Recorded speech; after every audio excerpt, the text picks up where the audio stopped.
Hello and welcome to End Goals, an LCMS Youth Ministry podcast. I'm host Reverend Mark Kiesling, and I'm with DCE Juliana Schultz. We are here to bring parents, church workers, and lay leaders discussions and resources to help your youth ministry meet its end goal, which is young people who are disciples of Jesus Christ for life. Today, we're going to talk about how to lead a group to the 2022 Youth Gathering as a first-time leader. So throughout the year, we're breaking into our regular scheduled episodes here on End Goals to talk about the 2022 Youth Gathering. And we had our starter pack back in June. And we're so grateful for the adult leader resource team that helped us with those. And we just posted recently about registration for the gathering. So you can go back and listen to many of those episodes as well.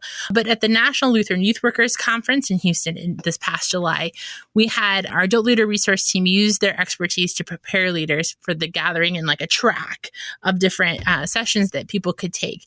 And one of those sessions was specifically for first-time leaders. And we heard some great feedback that it was very helpful. So we wanted to give some time to the content of that presentation. I give some basic preparation for those who are leading their youth group, maybe for the very first time. Because we have some first-time leaders who have strong connections to their youth ministry. They've been helping for a while. This is just a next step for them in terms of leading young people to the gathering. And for others, maybe they're asked to bring a group and they don't know their youth group particularly well, or their congregation has no history of coming to the gathering that they can remember. And so this is all very new and very strange. And so we wanted to take some time to break it down for first-time leaders. Yeah, and that session went so well at National, and we're getting questions with registration things opening up about people too. Like, I'm first time, can I even do this? How does that even work? We use some unusual nomenclature when it comes to gathering stuff. Sometimes you have to kind of be familiar what that means. So we want to go through that a little bit too. Because again, it can be a difficult thing. It may be even confusing for even experienced leaders, as we've talked about. And we want to be really encouraging to those who are first-time leaders or those who are volunteer leaders that don't think that every group that comes is led by a pastor or DCE or deaconess or teacher or professional church worker or someone who's even on the staff. We went back and looked at our numbers a little bit from the 2019 gathering in Minneapolis. And at the 19 gathering, 75% of all adult leaders and 50% even of primary adult leaders who came were lay leaders who volunteer their time and energy to get the group to the gathering. So that was one stat we looked up. And also we looked up our first-time leaders, and about 40% of all adult leaders were attending their first gathering. Wow. So just kind of think about that a little bit. And then 21% even of primary adult leaders were attending for the first time. So 1 in 5. So we want to be sure that you have everything you need. So we decided to bring a lot of that material from that first-time leaders breakout here to the podcast. This might be a review for some if you are in Houston, but also might be some helpful things for those that are tackling, maybe coming to the gathering for the first time. So to help us to do that is Annie Anderson. She led this sectional at National. She's a DCE that's serving in the East Valley of Phoenix. 2022 will be her 8th gathering. And in this cycle, she is serving as a planner on our adult leader resource team. Annie, thanks for coming back and talking more about the gathering. Yeah, my pleasure. I love gatherings, so I'm all in.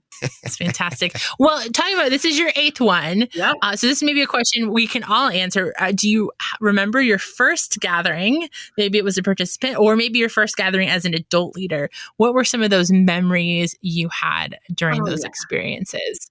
Oh, yeah. So my first gathering actually as a senior in high school was 2001 in New Orleans. And I was actually a student leader on the interest session, the sessions team. Interest centers, I think is what they called it back then. And it was a blast. It was a blast to really be a student leader on something, and to see kind of how the inner working of the gathering happens and how it all works. But it was so much fun just to simply experience it as a student as well. I will never forget my first mass event and just walking in and being like, oh my goodness, there's a lot of people and a lot of Lutherans. And I thought I was alone, and I'm really not. So as a high school student, that was really powerful for me and really kind of propelled me to go into ministry and be a DCE myself. So that was a huge turning point for me, even though I think I knew before then, because I think I'd already applied for Concordia St. Paul before that day, but it just like confirmed it. Reinforced it. Right. Yeah, absolutely. And my first as an adult leader would have been 2007, because then I was a young adult volunteer in 2004 in college. And so in 2007, I think that was in Orlando. And all that I remember, because I remember I had only accepted my first call a month prior, so I didn't really know these kids. I got to go and just experience to get to know them at the gathering.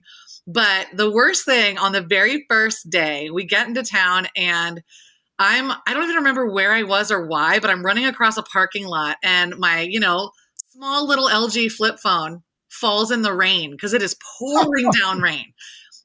If you remember those LG flip phones, they do not recover well. And I tried so hard to recover that. So my very first youth gathering as an adult leader, I didn't have a cell phone. And that was just at the beginning where we're all getting addicted to our cell phones, They're not smartphones yet, but I'm like, how do I do this? And that was a fun adventure, relying back on, medieval communication skills, like talking to people in person and, all those things. So I remember that it was an incredible opportunity to get to know my new students and get to know them under a little bit of stress is also good too, because then you can kind of learn, okay, how can I help them when we get home? And so it was a great, great trip. But for some reason, that's all I remember is losing my phone, getting it wet. That'd be quite the way to start an experience like that. And certainly you talk about in your resources, I know about ways that we want to communicate well back home and communicate amongst a group too. I can't believe how much that has changed over the years in terms of the communication amongst adult leaders and young people and keeping them safe and connected and people informed back home. And you've provided so many resources for adult leaders. And, time's limited here on the podcast. So we want to kind of cut to probably like primary adult leaders and building that team and those adult leaders, but especially with that angle to those first timers. So let's just start with some of that language that we use in the gathering. A primary adult leader, sometimes seen as a PAL, P-A-L. What is a PAL and what is unique about their role? So a primary adult leader, the PAL, is such an incredible person because this person, we ask that it's the one person that communicates with the LCMS Youth Ministry Office. It's the one person that gets all of our communications. It's like that central hub of a person in your congregation. It doesn't have to be a staff member like a pastor or a DCE. It can be, and sometimes that's easiest if that's the person that you're bringing, just simply because of the accessibility to the church office. But it doesn't have to be. I know plenty of churches where it is all volunteers. And so the gift of that person is that they just are kind of the one in charge. They're the one in charge of the whole group and kind of get to do all the important stuff.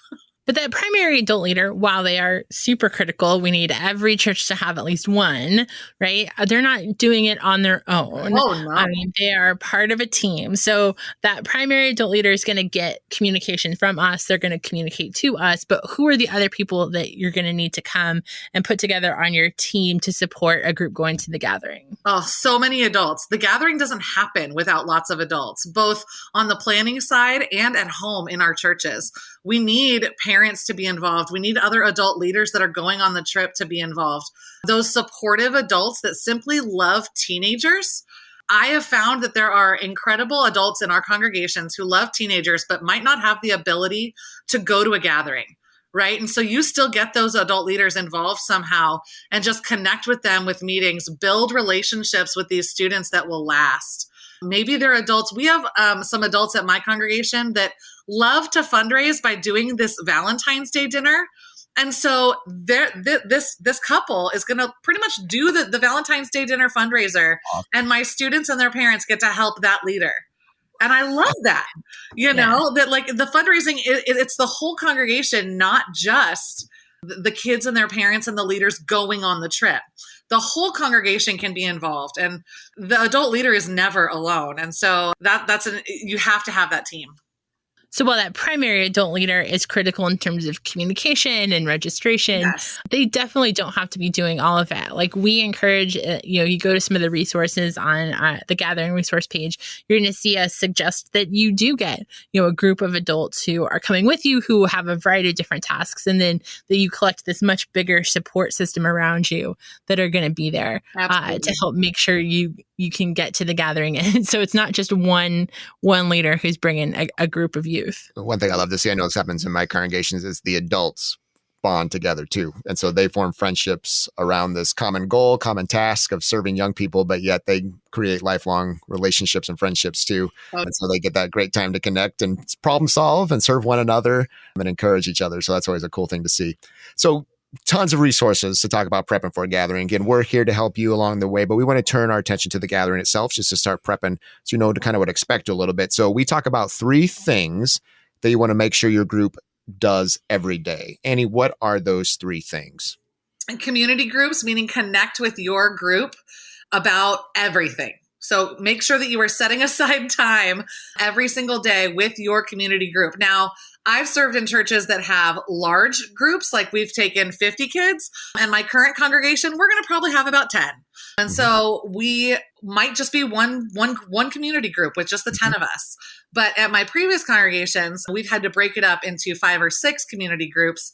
And I really then empower those leaders of those groups to make sure that they're setting aside time every day to meet with the kids in their group, to talk together about highs and lows. What are they learning? What do they need help processing with? Especially, I think, in this season with students that are struggling with anxiety more than ever.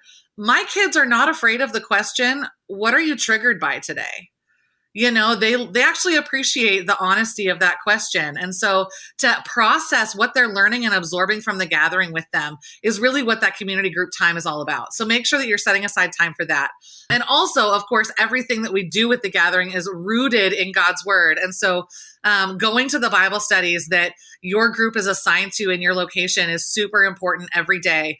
I know I'm not the biggest morning person. And so sometimes if the Bible studies are in the mornings, I'm like, okay, this is my time for an extra nap. It's really not, because you should just dig into God's word. And it really actually helps to set the stage for your day. And then, of course, is mass events and worship. That's huge. The mass events, to me, are a little slice of heaven, seeing so many people just come together and worship our Lord and Savior, let alone hearing the speakers talk, the band and the music and all the other elements and creativity that it goes into a mass event.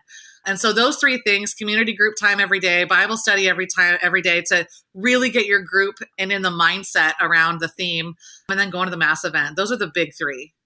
So you talked about, just so again, for first timers, Bible study, so that you'd be assigned to it. If we do it the way we've done in the past, you'd be assigned by your hotel. So again, nothing you need to sign up for. We'll let you know where your location would be, probably at either 10 a.m. or noon, depending on which your hotel you're in. Annie, I'm sorry, that's 8 a.m. Pacific time. So I'm sorry. I know. That's not okay. I'll deal with it. That's right. So those are either at the convention center or nearby hotels that are connected to part of the gathering complex that we talk about space-wise. So again, nothing you need to do there, but you'll kind of get that connection and start to build your relationships with that. And then we're excited again to get to hear about is at those mass events and worship being at Minute Maid Park that you'll get to hear about more. So exciting time for you to be with your group. And then, so those are things that you're going to have every day. So there's going to be a mass event, and Wednesday we'll have worship. And then the other days you're going to be able to do community groups, Bible studies every day. So those are kind of the base things that you want to build your day around. But there are a ton of other things that you might do every day, or you might do some days and not other days, or you want to make sure you experience, but kind of fit around in your schedule as you do it as a group. What are some other things that you're going to want to be aware of as you're planning for your time at the gathering? Yeah, I'm super excited. I love the Interactive Center. The Interactive Center is like this one big area in the convention center that has all the fun stuff. It's got games. It's got lounge space to just hang out. In there, you've got all the exhibitors. You know, like I love walking around all the Concordias and seeing what freebies they give you. And then, you know, connecting with old friends that I know. And I love just the exhibitors as a whole is pretty cool. And I really encourage all my kids to go to every single booth. That's pretty cool. And then you've got the sessions and the concerts. And that's kind of to me, that's some of the guts of the gathering, in the sense that that's like where you can really pick and choose and get out of the gathering what you want to get out of the gathering, because you'll get as much out of it as whatever you put into it. That's what I tell my kids. And so as much as I encourage them to go to as many sessions a day as they can and as they want to, but I also want them to take some time to play and to have fun and to go to the Interactive Center. Along with the sessions too, there have been concerts in the past at those sessions in the convention center. And so those are pretty cool too, because they can be smaller groups. You know, it's not 10,000 people, but maybe a couple thousand people or a couple hundred people at a concert. And so that kind of gives a different feel and a different vibe. There are also sessions that are specifically for adult leaders as well. And I've always loved those. As an adult leader, getting to know what are other professionals thinking is super important and relevant for me to know as I teach and lead this generation closer to Jesus. And so the adult sessions are huge. I also love the servant events. Every year I try to get into to do a servant event.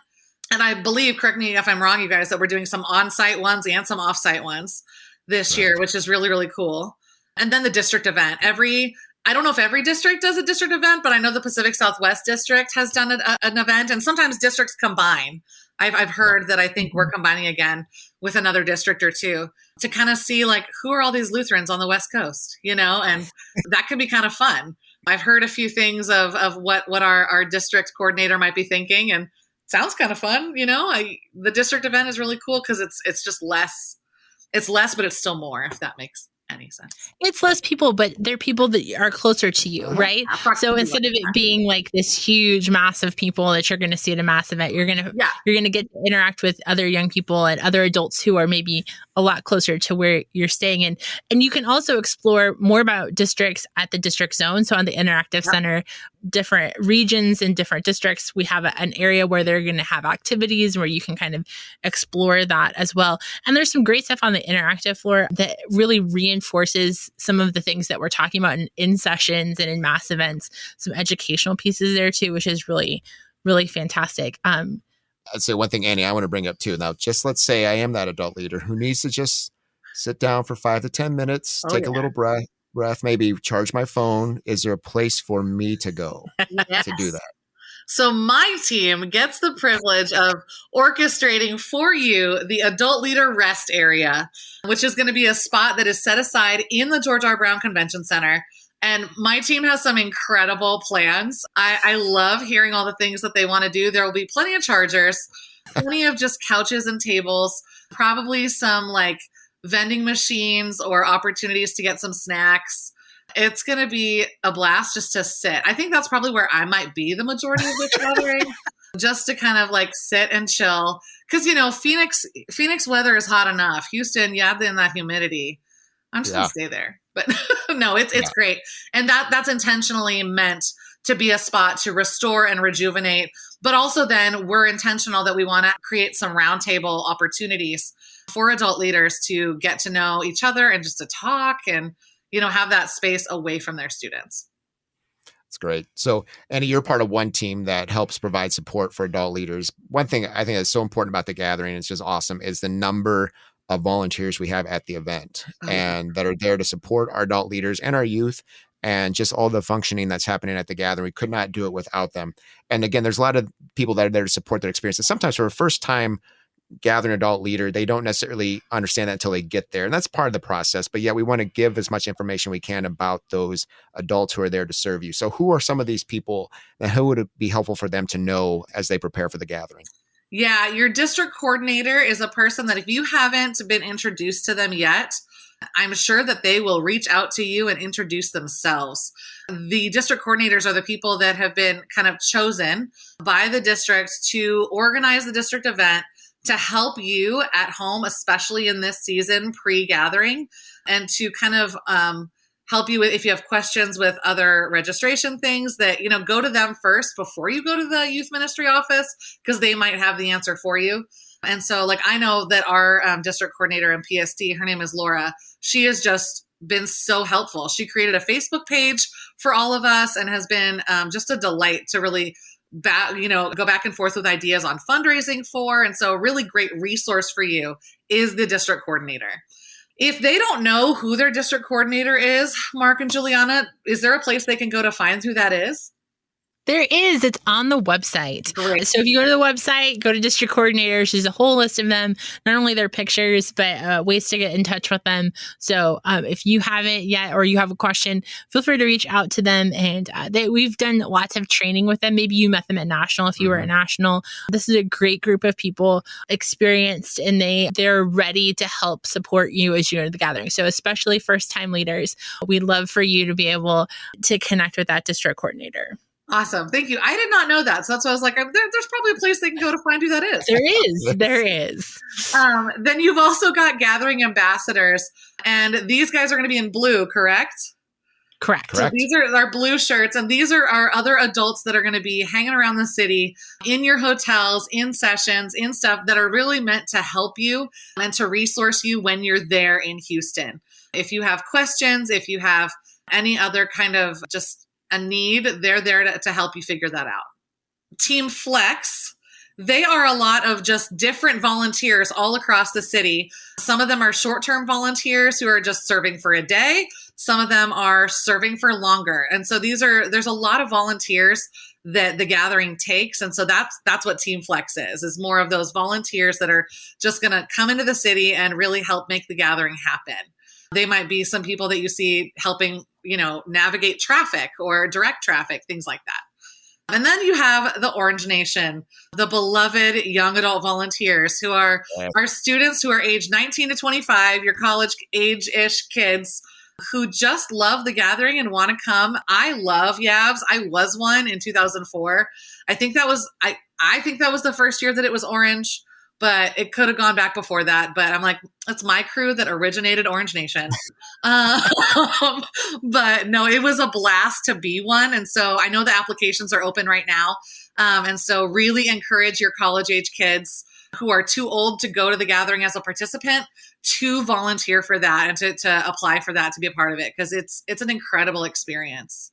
And if you want to know more about all of those positions, you can go to the website. So we said district coordinators are there, but also if you go to volunteer opportunities and you want to just kind of understand what ambassadors, Team Flex and Yavs, what they do and what they bring to the gathering, you can go look there. Team Flex application is still open at this point, but we love that we have just this huge group of other adults who are there just to help support the event. Everything. So many different tasks, but they are there. If you see them and they'll be dressed, you'll be able to find them. You can ask them questions. They're a great group. So oftentimes the question will come up, and Annie, maybe you've got additional feedback to this, is a first-time person may say, like, can I let my youth go to a session without me there or without an adult leader? We're trying to figure that out. And we say, absolutely, yes. We've got adults all over the place to provide safety, security, direction, all those types of things. So absolutely, you can organize your youth to do that because we've got a lot of additional adult support there to help.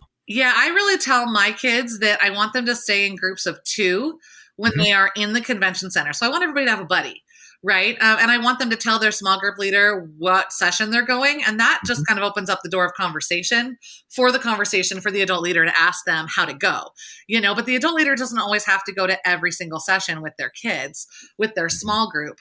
Unless that topic maybe interests them too. But there's so much safety, and I feel like we have the convention center kind of to ourselves. So I feel like it's totally safe to leave my kids in groups of 2.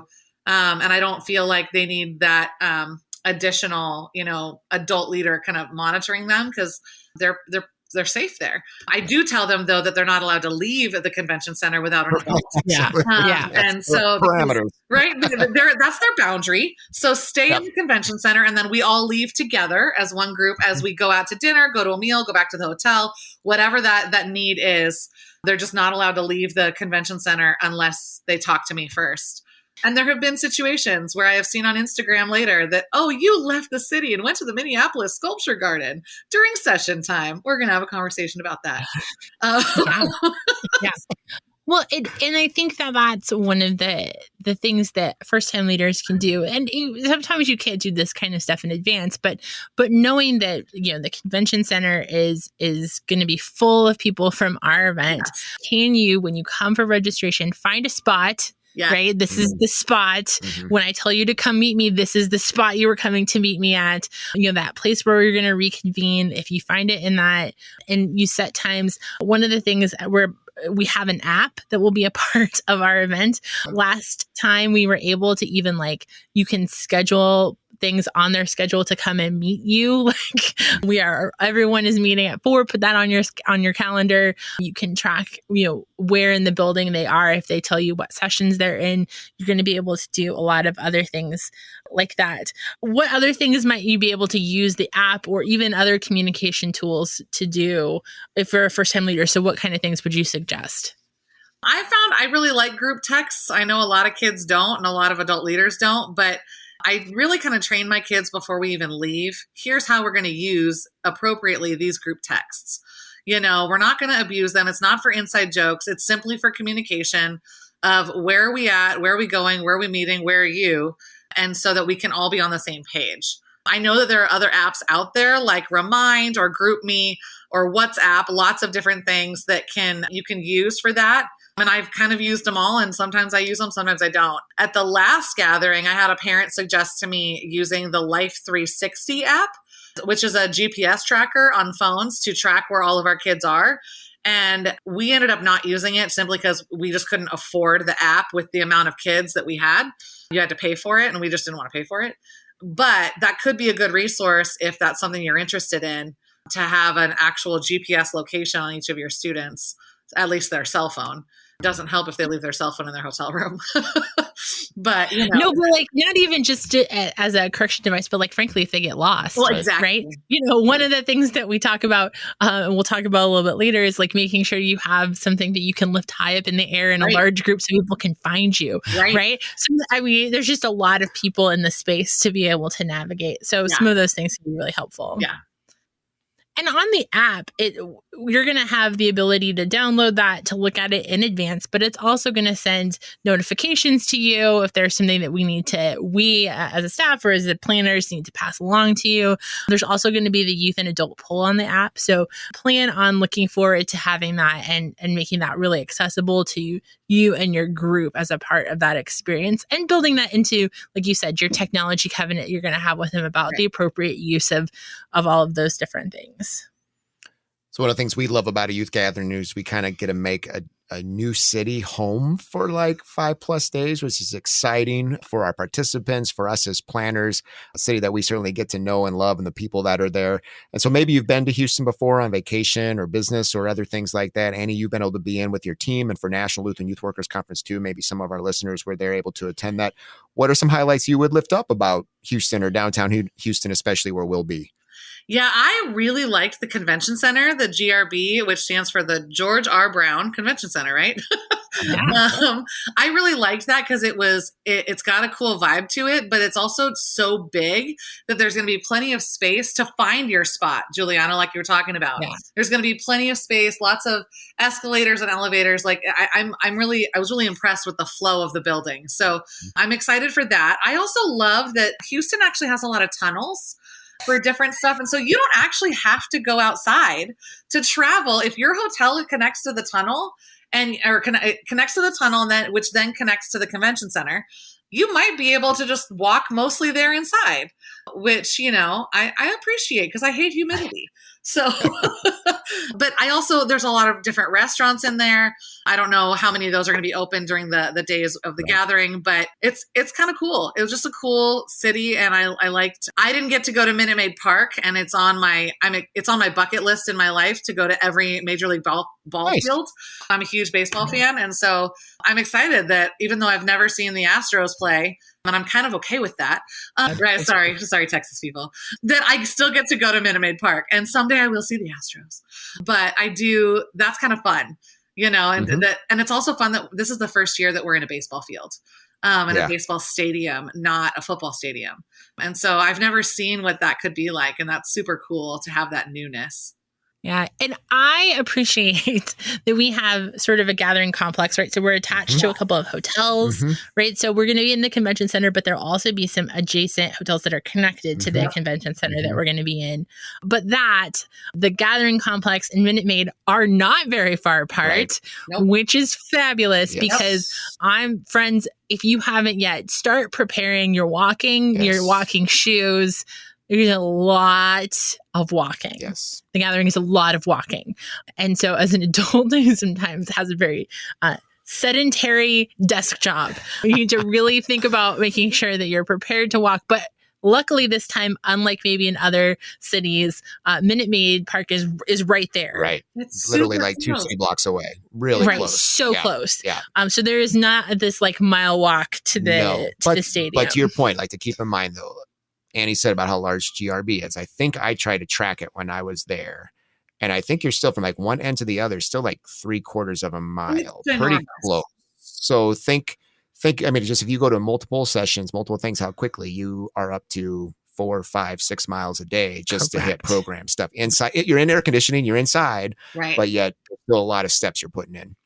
I think I joked on a different podcast, but I think as we're saying again, I prepped to run a 5K that I didn't run. I just simply survived the gathering. Yes. And I think that was about right. Yeah, they're running a 5K on 5 consecutive days. Yeah, pretty much. Or walking a 5K. Well, and you're going to walk.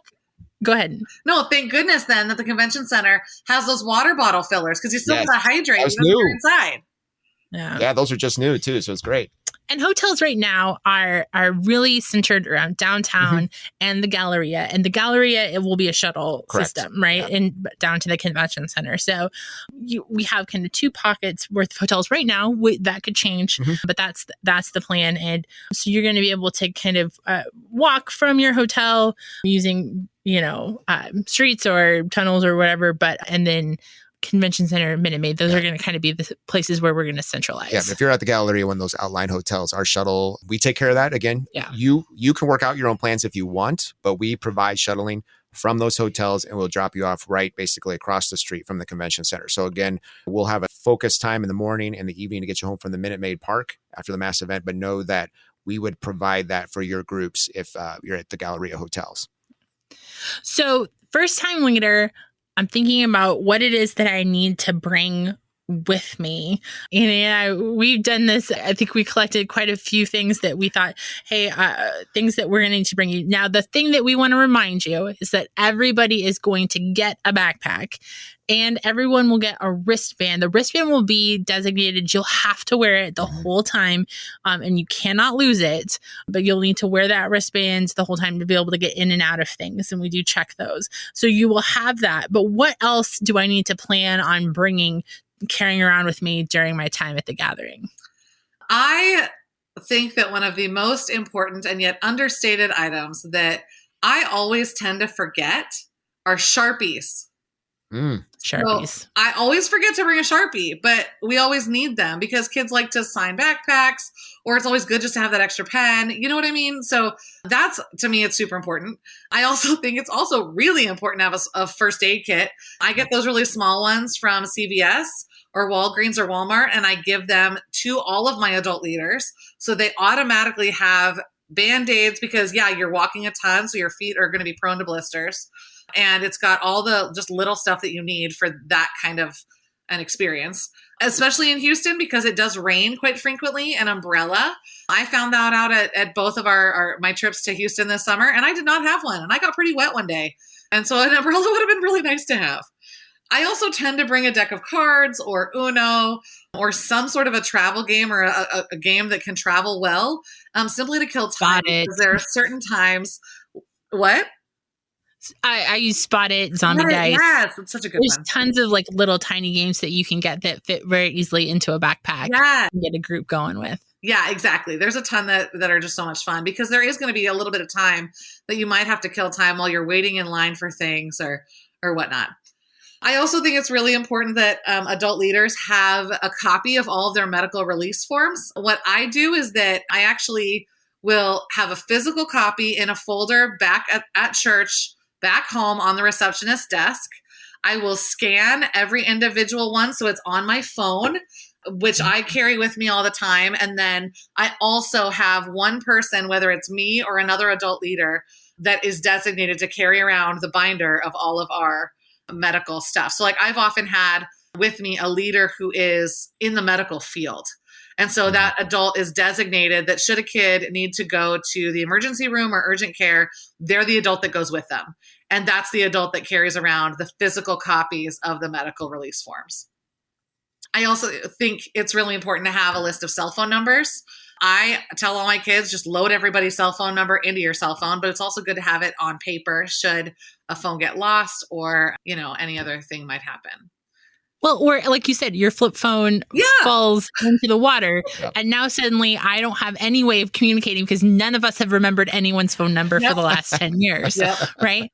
Or even I've heard adult leaders who encourage or create like a photo that can be the picture that comes up that has, you want to give personal information there, but the name of the leader, maybe the name of the church, so that if that phone gets lost and we can't unlock it, we can see who it may be or what the adult leader name is that we can get it back to. I'll say quickly about those medical release forms too. Again, for first timers, we provide those. So don't think you need to go create your own or anything like that. We'll provide those, which again, give the information that enable, if it is an ambassador or a YAV who comes across one of your youth or one of your adults, that they know the next steps, what to do. So that's why it's important to have them on each individual as well. So that again, we can provide the care we need to. Yeah, what I do for that is that I've often just made a copy of their form, put it in an envelope, and put it in their backpack. I give it to them the day that we arrive, the day that they get their backpack so that they can carry it with them. Right. Super important for that. I also think it's important because a lot of our kids don't really may not have an understanding of tipping. And so to carry some extra cash to tip people, whether it be in your hotel or a restaurant, things like that. I know that a lot of my kids are like, wait, how much am I supposed to tip someone? And so we try to teach them and take the time before the gathering to teach, but sometimes it's always good to have a backup. And then I think you mentioned earlier, we'll see lots of groups that will do very elaborate pieces like this. This was not my strategy because I usually came with smaller groups, but lots of groups will bring something that can be expanded and tall, that's decorative, that they can have youth follow if you're trying to walk from one place to another together so that people can see it. So if you're in a big group, they can spot you. So that's always a fun thing to see. I've seen all kinds of really interesting things. But even something as simple as, 1 year I had a gigantic hat that looked like a pizza, right? That's enough that like in a large group, you can be like, okay, that's the pizza hat. I know where I'm supposed to head. For all our Wisconsin groups, if you're bringing a cheese head, decorate the cheese head. Yeah, because there's going to be a lot of those. Yeah, but just make sure yours looks different. Yeah. Yep. Or if you're from the Southwest, and we had done the flamingo fundraiser. So we grabbed a flamingo, put a sombrero on it and named it Paco and took that to San Antonio, Texas. And then we duct taped 3 legs all on one so we could take it apart so it would fit in our suitcases. Then we could hold it up super high as we were traveling and walking. Fantastic. Well, we're going to have a lot of time between now and July to impart wisdom and for your team to be helping us along the way. But just as we wrap up this podcast, what are some other things first-time leaders should know?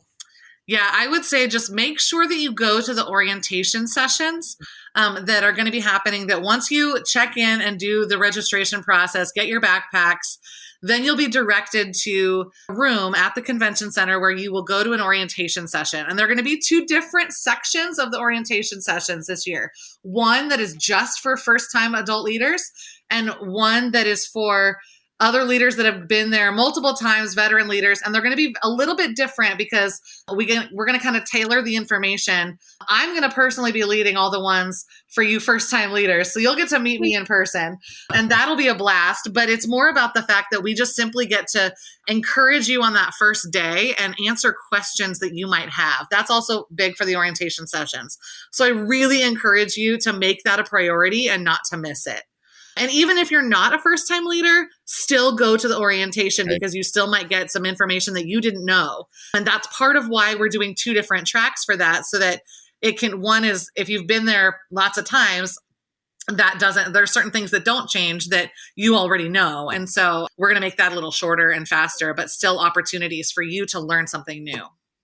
Well, we're always amazed at how much last minute information may come up. There might be a traffic issue, construction in the city that we didn't know about, and something just happened, an emergency situation, whatever it may have been, that we're able to pass that on at that orientation. It's been huge to get that news out at that point for experienced adult leaders, but also first timers, just to be able to get that through our adults. So they're kind of networking and communicating, and it makes the gathering run very smoothly. So absolutely, no matter how many times you've been to a gathering, orientations are very important to attend.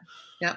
And then I would also just lastly say that make sure that you're staying connected on our Facebook groups and on the social medias, because there's so much information that is shared there, both from the youth ministry office, but also from other adult leaders that are sharing some great ideas and some really valuable insight. I'm learning new stuff every time that I go on our Facebook groups about, how do I connect with my kids about this? And I'm with a whole new youth group this time, right. And so it is all really good stuff. So make sure that you're connected and following and listening to some of that stuff.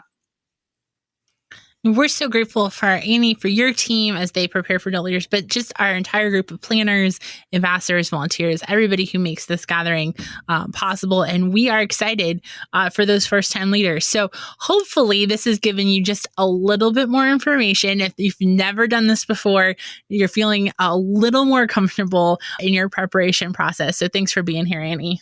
You are welcome. I'm glad to be here. Thanks so much, you guys. Again, we thank Annie and the adult leader team. Just a wonderful wealth of information, people who are lifting up our adult leaders in prayer and there to support our first-time leaders as well. I know it can probably seem like a daunting thing, and there's a lot, like you said, Julianne, there's a lot to there, but know that you've got a team supporting you, people around you that are cheering you on and here to help you through every step of that process. And know that you got a lot of support around you at the gathering too, that want to make this a success for you and for your young people and for your other adult leaders who are coming. So be aware of all that support that's there for you.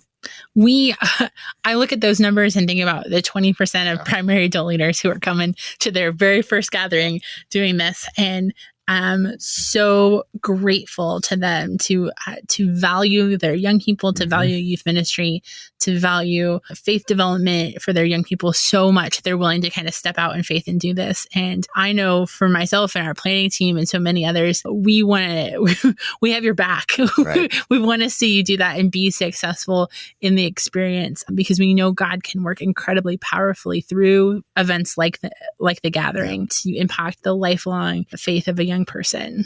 So just kind of some closing thoughts that we have. One, if you are an experienced leader and you've listened to this podcast, thank you. We hope you took some things out of it, but also want to give a little challenge to you. If that's to be thinking about how you can be praying for first-time leaders, maybe ways that you can reach out to them, whether that's on the Facebook group, maybe they're in your district or community. How can you support and care for them and walk along with them through this process? You are a great resource too, maybe especially from your individual context, which can be wonderful. So really ask for you to support first-time leaders as well.